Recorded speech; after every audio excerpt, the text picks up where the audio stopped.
Welcome to the very first episode of the Guardian podcast. I'm Chief Executive Officer Patrick LaBuff.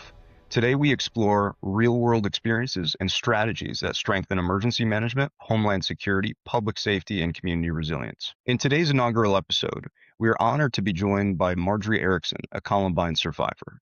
Together, we reflect on one of the most significant school tragedies in American history and examine the lasting impacts that continue to shape individuals, families, communities, and public safety professionals today. Marjorie shares her personal experiences from that day, discusses the realities of mental health and healing after trauma. She also provides insight into family reunification challenges, generational trauma, and the long-term recovery process.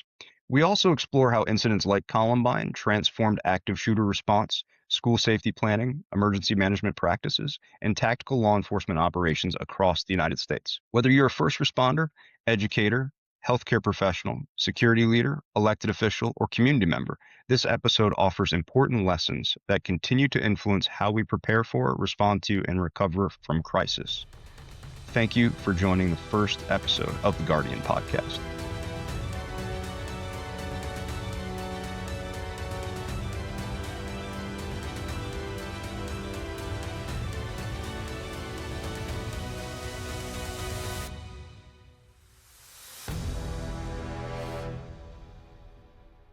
All right. Good afternoon. Marjorie Erickson, welcome to the Guardian podcast. We truly appreciate you attending this and sharing your experiences of the day of the Columbine shooting. We also want to thank our viewers from around the United States for tuning in and supporting this podcast. I'd like to start this podcast off with a general question, getting more understanding of your background. What was it like growing up in the Littleton, Colorado community? And what was that typical day of going to school before the crisis occurred? Well, so the year of the shooting was my first year living in Littleton. I had actually spent about 10 years in Boise, Idaho. So my parents moved back to Colorado, which is where we were originally from, because they thought the schools were better, and they wanted us to grow up in a bigger city to be more prepared for life. So my first year in Littleton, it was pretty good. I really enjoyed Columbine. Um, being new is hard. That's hard in any school. So for me, it is a little different than other students who grew up in the community. For other students, it seemed like they were close-knit, a lot of friends. I did not have any problems at Columbine prior to the shooting. I didn't have any problems with people after the shooting either. I know the media has portrayed Columbine as a school full of bullies, that the trench coat mafia was really scary and all of that. It's really not true, and it's kind of a subjective thing. There's bullies in every single school. There were more bullies in the school I went to in Boise than at Columbine, at least in my experience.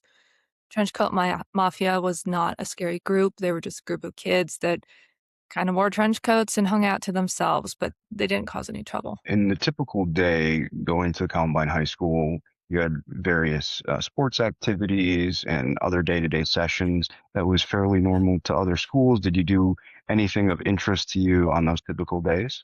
I had become a cheerleader during that time. It was to start the following year. I had done tryouts. I was really into sports, so I took a lot of gymnastics lessons. I had also, tried out for the gymnastics team, just really athletic at the time. So training for the tryouts with the friends that I had made at that time. I was pretty into my studies at that time as well, wanting to do well. I feel that Columbine was a little harder than my school in Boise. So I had spent probably a little more time studying because I think I was playing catch up, just with the level, different levels of education. Understood. So the environment and the culture of Columbine sounds like it was actually quite positive, especially moving from that Boise experience over. Now, transitioning to the day of the incident, how would you describe, the initial day? What was kind of the first indication as you entered through the school and, your day continued? What was the first indication that something was going wrong? So the day was very normal. I was a distracted teenager, crushing on a boy. So my head was there. I had a science test that day. and I didn't study on it. I planned on cheating off my science partner because we did that back and forth, kind of. Um, so average teenager stuff. So I was in my science class. We were taking the test I was dreading. We heard what I thought was little rocks being thrown at our windows that were behind us. There's a lot of windows in Columbine. The whole back side is windows. So I had never been to school with seniors before. That was my first time doing it. Even though I was in 10th grade, it was done differently in Boise. And the other kids were saying it was a senior prank. So I didn't really think too much of it. There was just some popping, and then it stopped for a minute, and then we continued with our test, and then there was more. And to the point where the instructor in the classroom kind of looked out the back window, didn't see too much. So those were the first indications, but we didn't really know there was something really wrong until we started hearing lots of screaming. So that was when we knew there was something. As you were transitioning from that beginning of that fairly normal school day into the rocks getting thrown against the window and the pops and kind of those cues, nonverbal and probably some verbal as well from your instructor and fellow students, what really sparked that this was, completely a different, there was just something different to it? And what were those initial steps once you realized this was not rocks or something different? So I was pretty sheltered from violence in the community before this. Boise, Idaho does not have a lot of crime. There's just nothing there. Littleton doesn't really have a lot.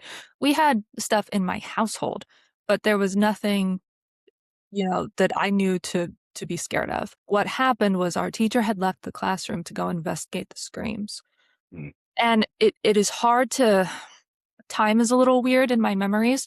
It could have been 30 seconds, it could have been a few minutes, but he had come back with another instructor, and then Mr. Sanders, who was the teacher who was shot, had like an arm over each of them, and he was kind of being dragged halfway walking with them, and they put him on the floor in the front of the classroom, and he was visibly shot and bleeding profusely.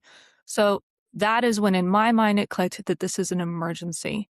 I still didn't understand the shooting part. I was a kid, and no kids really comprehend that. I mean, they might now because of all the drills and how much this is in the news, but I had never heard of such a thing before this. So I wasn't prepared, and it took a little while for it to sink into where I understood.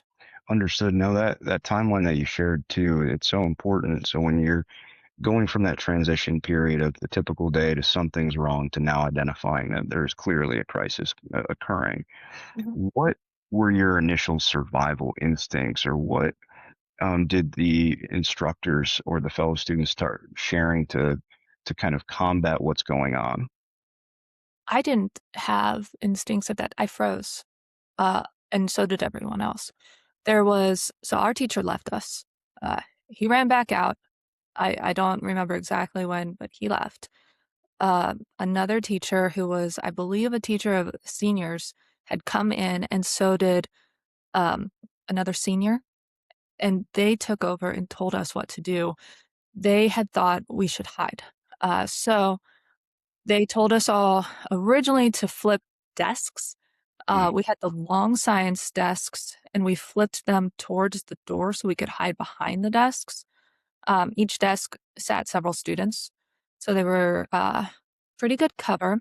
The door to our classroom had a glass pane, so we flipped everything towards that glass pane so we could hide behind it, behind the tables, and you couldn't see us. And then also the wall that the door was against. Our classroom joined with another classroom, and so those students kind of came somewhat into ours and in that adjoining space as well. So I think nobody young knew what to do. It was the older ones that kinda just told us, and we followed. Understood. And in that time period, one of the things that we study and experience in the emergency management arena is communications is usually always the biggest challenge. No matter what the crisis is, whether it's an armed intruder or some form of critical infrastructure failure or natural disaster, that it seems like communications is not effective and quick enough. Was that something that you also experienced? Was there some form of communications that worked really well? or was most of it very confusing in those initial steps? So this was a time before cell phones were a thing. We did not all have cell phones. My father had a cell phone for the family. It was one of those big ones. Most families didn't have the cell phones, they had pagers. We had one phone in our classroom. Somebody, and it's been a, a million years, it feels like, since this day. We were on a three-way call with 911. I believe someone called the parent who then three-way 911, and the operator was telling us what to do. So that was the communication. Now, overall, and since that day when I found out what happened, there were a lot of communication errors because there were a lot of different responses to the shooting. There were a lot of different police agencies responding throughout the state. They all came, they all tried to help us, and communication kind of got crossed. This was kind of the first of its kind. In the end, I was in the classroom for about 5 hours because they could not find the classroom. During that time period, we had done things such as like try and tell them how to get SWAT to find our classroom. We had put a sign in our window saying one bleeding to death so that they could find our classroom. Where we are the classroom with that sign, the square sign. A few hours in, we had put a red T-shirt on our door. Then, and that was terrifying because that also would have shown the shooters that there were people in that room. So there were a lot of things we had done to try and communicate where we were to the SWAT team. Uh, and again, it took a lot of hours. Yeah, I mean, I can't imagine the 5 hours waiting in that classroom, what that must have felt. It probably felt like 5 days too.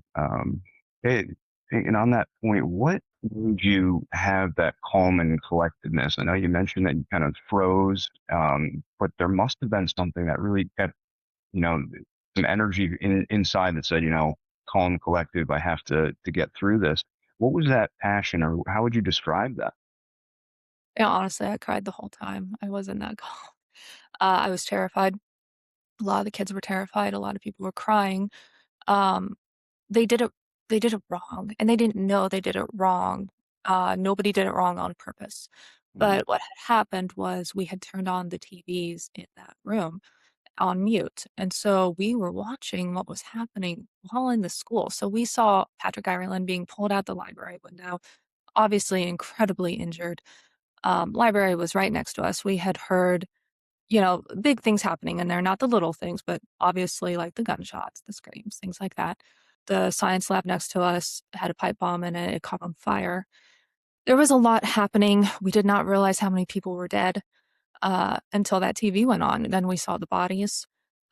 Things were not edited out of that live footage. And so we're panicking in this classroom. And there were not enough adults to calm us down. So no, I wasn't really calm, yeah. collected. I just, I regretted things. I regretted rushing out of my house that morning and not saying goodbye to my parents. Um, I thought I was gonna die. Understood. It's extremely powerful. And, the one thing too that I've always kind of, think through, especially being in the emergency management field, is that sheltering in place versus evacuation. So it seemed like you were sheltered for a very, very long time. 5 hours is quite a while to shelter. As you evacuated, what did that look like from that next step in that timeline? Is who came to the door to support the evacuation once things were stabilized, and what did that look like? So we didn't know it was stabilized. According to the TVs, everything was still active. When SWAT had come in, they had come in the adjoining room that was connected to us. So they entered my room from the back. The people who they saw first started screaming because SWAT has SWAT written on the backs of their shirts, not on the front. It was just men in black with very large guns that they pointed at us. So, it we all thought we were gonna die. There were screams and stuff. When we were evacuated from the school, all of us had our hands above our heads with the weapons pointed at us. It wasn't, uh they didn't know who the gunmen were. They were doing it for everyone's safety. I know that. That was still very traumatic. I was one of the last students to leave the classroom. Our teacher who was shot, Mr. Sanders, was still speaking. He was still able to talk to us. We wanted him to leave first. We did not want to leave before him. And so it was him who told us to go. And so when we left, we ran out, uh, kind of in a single file line with our hands up. We ran out the hall. There were bloodstains in the hall. We collected on the stairs that was in front of the library, but it was a landing on the stairs. So there were stairs, a landing, and then more stairs to the cafeteria. We all collected on that landing with 2 SWAT members or maybe more up top pointing weapons. And then we had run out through the cafeteria, which at that point was flooded with water and backpacks. There was a lot through it. We had run through where the kitchen staff worked and then collected at the back of the school, where then a police officer, possibly SWAT member, had counted, and we went but spaced around the school. We did run past dead bodies at that point. I had tripped a little because I wasn't prepared to see that. Again, weapons were pointing at us the entire time with our hands up. We had collected on a back part of the school where then a police car had, we had, everybody had crawled in the back of a police car. So there's like 4 or 5 kids in the back. I'm not sure if they had anyone right in the front. And then they drove us through a park to where we would get looked at through paramedics. And that car, I guess, just kept going back and forth and taking kids. So once we were cleared by paramedics, then we went on to buses, and we were bused to an elementary school. That's kind of a local elementary school. When we got to the school, we had to go a few kids at a time onto their stage and say our names to a crowd of parents in the audience to identify like whose kid was who. But before we were allowed to talk to any parents or anyone, we were then interviewed by police. We had to go through a back room.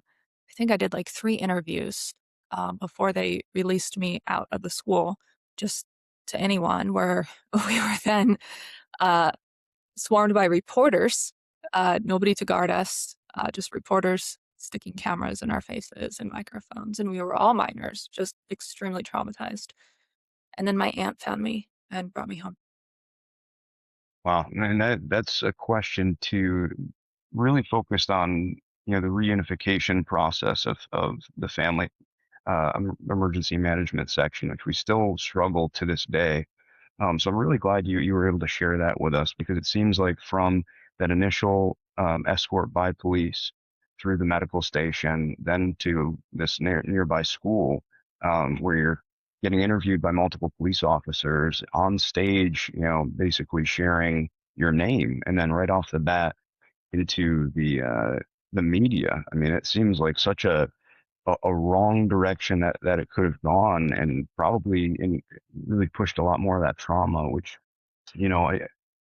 my next question for you really kind of ties that together on, once you were picked up by your aunt and you were reunified with your family back home. I mean, what was that like? I mean, that must have been extremely traumatic as well.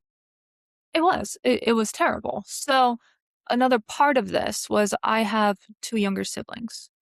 They were in the middle school at that time. All the schools went on lockdown. And what they did to the middle school kids was they shut them in the rooms, and they also turned on the TV. And the TV had said Columbine was bombed. And all these middle school kids had older siblings at Columbine. And so my brother and sister thought I was killed like the whole day. And my parents were new to the area. They didn't know how to find Leawood. And so that's why it was my aunt who found me. Um, yeah, it was very traumatic. I don't remember too much about the initial part of coming home. I remember I may have eaten, I took NyQuil, and I went to bed. I couldn't talk. I mean, my brother and sister were traumatized trying to go through their thing. Like, how do you say what just happened to anyone? Um, I don't remember too much of how that process went. No, absolutely. And, it's a little different incident to incident. I'm sure you're aware, but the returning to school, what did that look like? Because I know with Sandy Hook, there was some very similar issues on, the where do we re-engage the school? How do we do it? When do we do it? So returning to school when that happened, what did that look like to you? And what was it, the same structure? Were you learning in a different environment? How did that work? So Columbine was ruined after that shooting. Like there were bombs, they were going through the school. It was really, really messed up. So we had about 2 weeks off, and then we finished the school year at Chatfield High School, which is a different high school.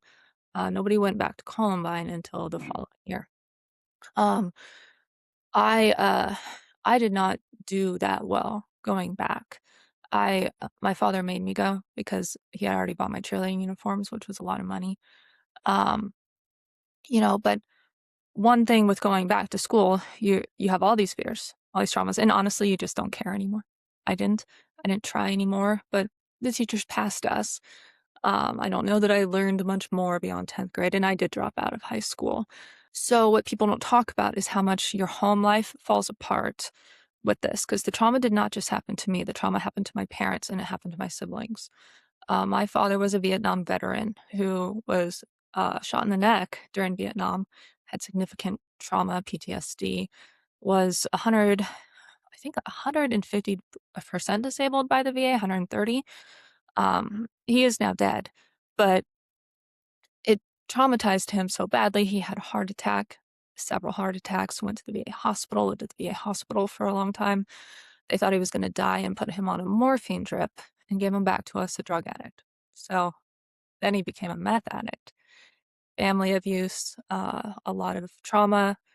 We ended up, becoming homeless. Domestic violence shelters, they don't take people if there's a boy in the family that's over 12. So we were living like in a hotel in people's basements, just going around. So my home life fell apart and my safety fell apart because I had a very violent drug addicted father at that time. At school, it wasn't much better. Uh, the Everyone was traumatized. Kids were drinking more. Kids were experimenting with drugs, and there were suicides. And so my home ec partner, his name was Nick. He was actually killed at a Subway that was down the street from Columbine. And then another good friend of mine who was a basketball player had killed himself. And after that, I dropped out of high school. I did not do well. I knew I could not finish. So it didn't go well for me. It didn't at all. And knowing that between the initial trauma of the incident, the family challenges, the friend challenges, and multiple suicide um, issues. I mean, what was out of all of those? And I'm sure there's multiple different avenues too, but what was the most challenging part of that recovery process? I mean, there's so many different things going on. I mean, what was the most challenging? And I guess, how did you successfully cope with that moving forward?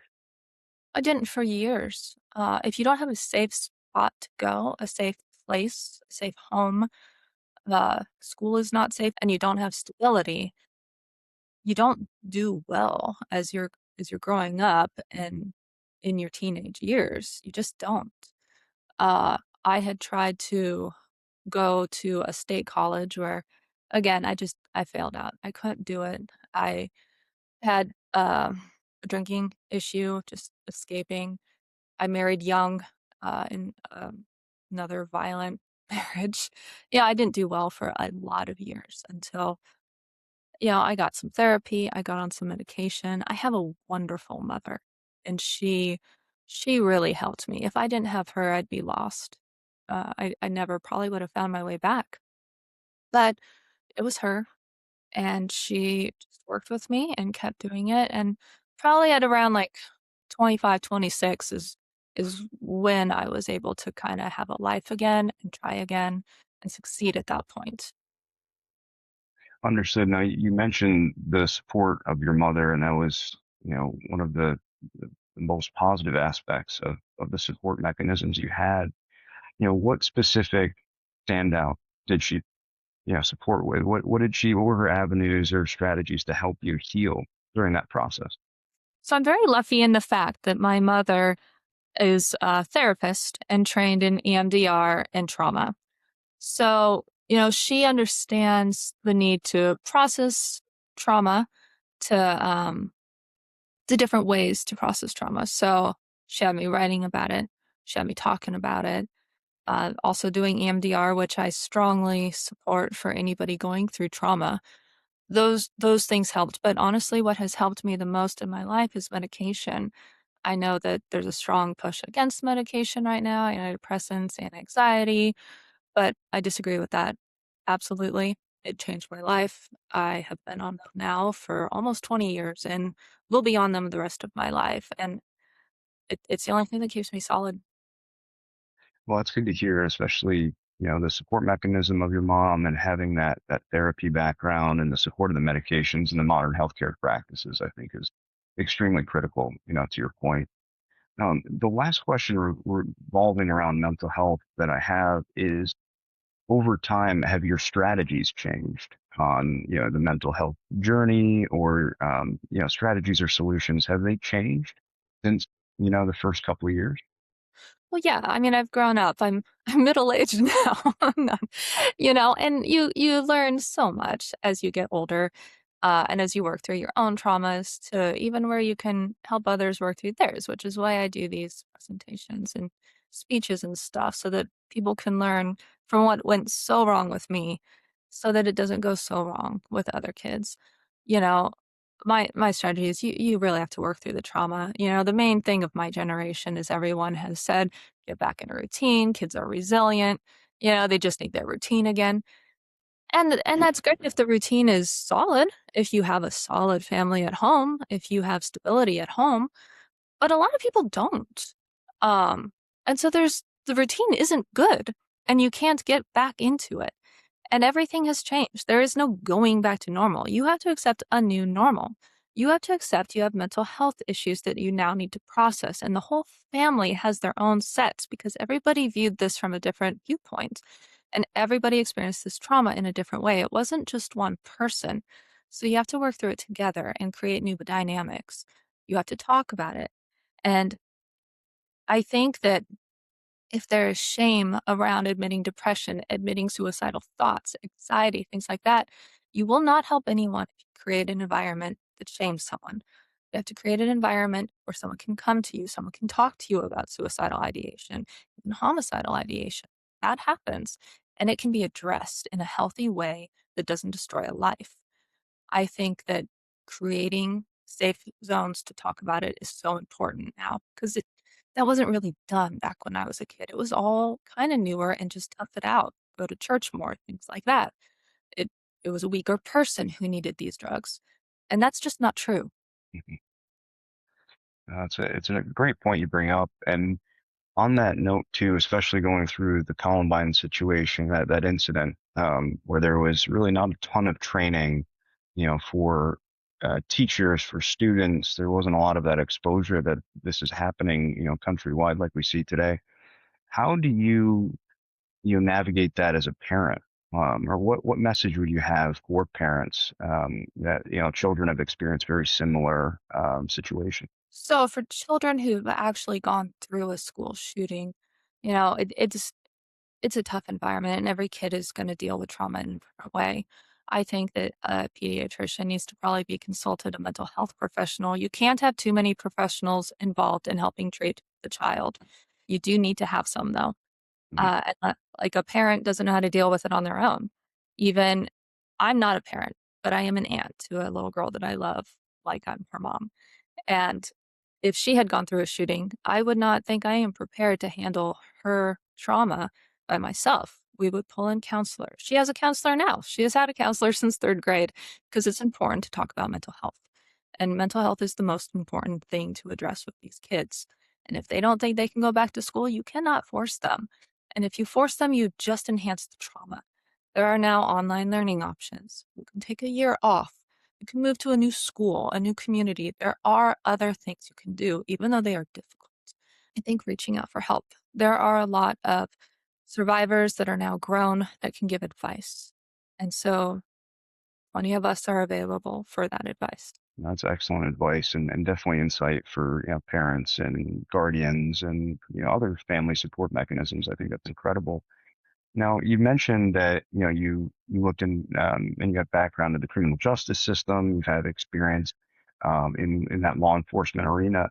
What really pushed you into law enforcement? Was there a specific experience, whether it was Columbine or others? And then, what do you continuously plan to do to push the positive initiations or initiatives to support, combating these situations? So I have my master's in criminal justice now. I have an undergrad in sociology. I'm not a part of law enforcement. I have worked in criminal defense, so the public defender system in Colorado. And I've worked as an investigator for public defense because what I have seen is that so many people who commit crimes are grown up victims of something that happened to them when they were young. So many people I went to school with who had this trauma, they took wrong paths somewhere. They got into drug use, they got into alcohol use, they got into violent relationships, and they have criminal backgrounds, and they needed attorneys or investigators or someone to show the mitigation aspect of their life to a judge or a prosecutor. A lot of people have so much sympathy for victims of crimes until they themselves turn out to cause a crime. But that is how that works.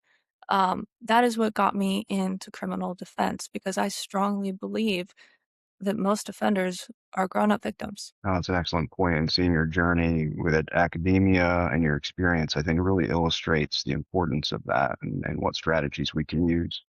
On that note, what do you think schools currently should be doing? What initiatives, if there's one specific preparedness measure or a handful of specific measures, what would be the priority that you would want to share with our audience? So that's really hard because there's no one answer. I mean, I've heard people talk about arming teachers. I've heard people talk about arming students. I've heard metal detectors, all this stuff. And I mean, I'm no expert. I can't say what will work, what won't work. Um, my go-to is always mental health and creating a safe spot to tell. Now, you don't want to go to the extreme where you tell on just everyone who's depressed, or else it's not safe to be depressed. It's not safe to be suicidal. But creating a space where a depressed student can come to an adult or a suicidal student can come to an adult. And there's not like ramifications that are terrible. It's more a helping process. I truly believe most of these shootings are a result of a mental health crisis. So if somehow we can address how to help in these crises and create more mental health resources without creating an environment that makes it unsafe to have a mental health issue. So it's not an easy thing, and I don't know the answer to it. Oh, that's a great point that you bring up, though, and the mental health is such, a top priority, and hearing your experience on that really illustrates I think, the further need to strengthen and push, the mental health support and services, especially at young ages in academia, but also currently, throughout adulthood. In that sense, too, when the community, after the incident, when the community came together, were there any community approaches that were unintentionally made the healing process more challenging? Maybe there were some good approaches, but approaches that had good intentions but were unintentionally more challenging. Oh, I don't know. Growing up, I- looking back, I know everyone did their best. The community tried so hard. The community was really traumatized. Nobody wanted this to happen to us. I I can't remember anything that was bad. I other than the media. I wish we were sheltered from the media. I can Google my name and I find stories when someone just like talked about how I had said I used a fake tan the day before or something. It's like you interviewed me at 16. That that shouldn't be legal. I didn't have a parent there. I was traumatized. I don't believe in shoving cameras and microphones in the face of a minor who just experienced a trauma without a parent present. I think that should be illegal. I disagree with it completely, and I wish there was something done to protect us from the media. Media was also trying to buy our yearbooks. My yearbook was stolen, probably sold for money. It was nuts. Yeah, and those are some interesting points too on that public information operations that we have in emergency management. And it's definitely something that we can see usually makes or breaks an incident if not done correctly, right? So to Mhm. that point, what do you wish journalists would have a better understanding of covering these incidents, or what steps could they take? You mentioned about making certain things illegal, which again, very supportive of, but are there any specific strategies that you think journalists could take to really support that decompression of the incident? I think an ethical approach. I think ethically, no one would want their child interviewed by a reporter after watching someone slowly bleed to death and running past dead bodies and before they were able to speak to a parent. It's unethical, and that should not happen. And so I think journalists need to act ethically. And I, I don't know that it's enforceable. I think that I think children should be off limits after a trauma. I think they should be off limits without an adult present. Absolutely. No, I appreciate that feedback as well. Now, as we're coming to the conclusion of the podcast episode today, what motivates you to share your story? Because this happens all the time now. And it derailed probably 10 years of my life. I would probably be a very different person if this didn't happen. I don't know what I would have gone to school to be. I may have been a mother. One of the reasons I can't be a mother is because I can't get off my medicine. And so you can't do that. You know, Columbine stole our futures and the years after stole it. And I look at these kids that go through this and their whole lives are going to change. They're going to be different now than what could have been. And I don't know that these shootings will stop. Nobody can come to an agreement on how to stop them. And there's all these red herrings out there about all these different things. Everyone's getting lost in the gun control debate or, religious stuff, or I don't know, but in the end, it's the children suffering.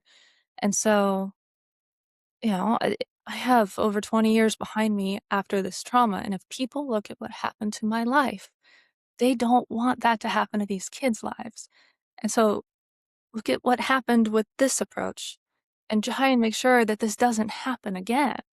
And look at all the other Columbine kids. There's a lot that are not doing that great. There's a lot of us that are dead. A lot have killed themselves.